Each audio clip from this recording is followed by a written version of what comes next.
ভূত বাংলালৈ পৰিণত জুনাইৰ পৰ্যটক ভৱন হাবি জংগলে আৱৰি ধৰিছে সমগ্ৰ চৌহদটো চৰকাৰী ধনৰ অপচয়ৰ অভিযোগৰে এজেৱাইচিপিৰ তীব্ৰ ক্ষোভ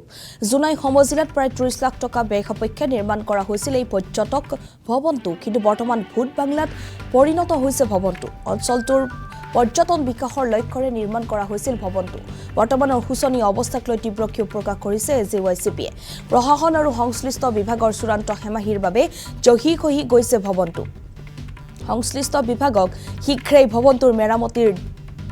ব্যৱস্থা গ্ৰহণৰ বাবে দাবী কৰিছে এজেৱাইচিপিয়ে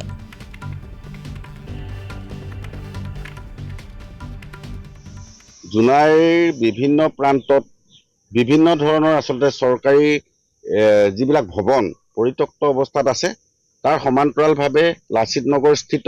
যিটো আসলতে পৰ্যটন বিভাগৰ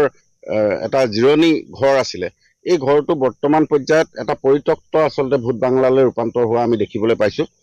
আসলতে এনে ধৰণে যদি চৰকাৰী ঘৰবিলাক যদি পৰিত্যক্ত অৱস্থাত থাকে বিভিন্ন সময়ত দেখিবলৈ পোৱা যায় সেই অঞ্চলত বহুতো অসামাজিক কাৰ্যকলাপ হোৱা নিশ্চিতভাৱে সন্দেহ প্ৰকাশ কৰিব পৰা যায় গতিকে যেহেতু এটা ৰেসিডেন্সিয়েল এৰিয়া আৰু এই অঞ্চলত আসলতে এনে ধৰণৰ আসলতে যি পৰ্যটকসকলৰ কাৰণে যি আসলতে গৃহ এই গৃহবিলাক আসলে সুন্দৰকৈ আসলতে পৰিচালনা কৰিব লাগে আৰু যেহেতু ইয়াতে বহুতো পৰ্যটনৰ থল আছে ইয়াতে প্ৰবাহ বৰ্ষাৰণ্য আছে বা অৰুণাচলৰ বিভিন্ন দাঁতিকাষৰীয়া অঞ্চলত পৰ্যটনৰ যি ব্যৱস্থা আছে এই ব্যৱস্থাৰ কাৰণে কিন্তু থকা মেলাৰ কাৰণে ৰাইজে বহু সময়ত আসলতে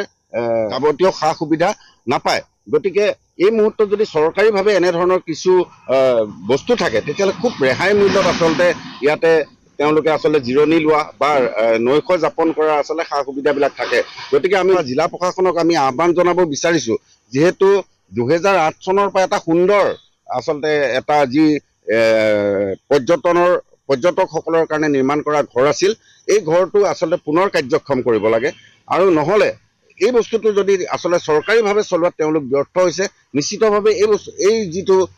আবাস এই যিটো গৃহ এই গৃহটো আসলে লিজত দি হলেও আসলে চৰকাৰী পুঁজিলৈ আসলে কিছু ধন সংগ্ৰহ কৰা আসলে ব্যৱস্থা আছে গতিকে আমি আহ্বান জনাইছো এই যিটো